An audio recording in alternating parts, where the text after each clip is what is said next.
Marketing is really a science.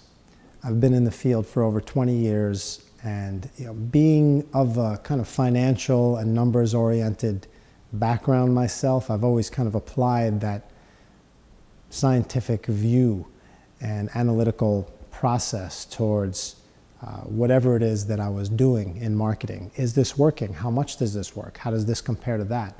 And that's what good marketers do. We constantly look at and evaluate and reconsider every single tactic, every single person, every single word that's on every page of the websites that we work with, because they make a difference. That's what multivariate A/B testing has proven. When you send an email out and you test using a red banner versus a blue banner, or a picture of a person smiling versus a picture of a building or some kind of scenery, you get a different response.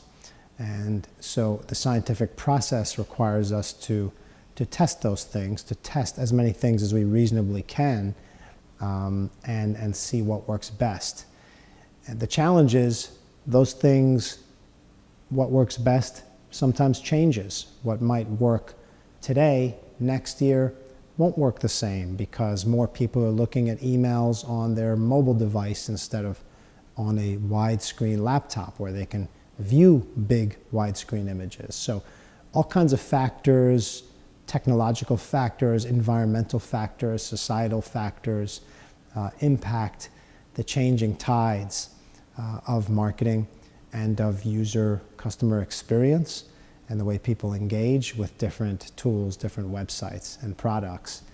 And that's where systems like 7 Pillars and tools like the Marketing Matrix come into play, because they give us a framework and a structure and kind of timeless principles that can be applied to this ongoing, ever-changing basis of different tactics, new tactics, and the way, as I said, all kinds of external factors change what the scientific data shows, right? All of those changes need some kind of basis, some kind of stability, and that's what the Marketing Matrix provides. Again, it is really a science. There's a tangible component to that science, and then there's a real subtle, unseen component, and that's where things like chemistry between people come in.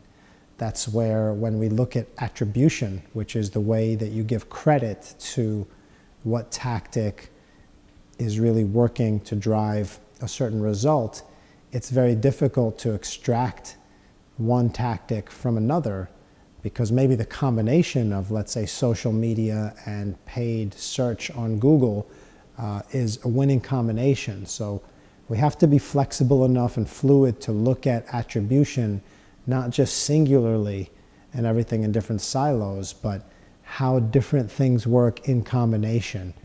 And the chemistry between tactics, just like the chemistry between people, it's part of where the science becomes more like art, and it becomes more of a subtle concept, and it needs people who are at a high enough level to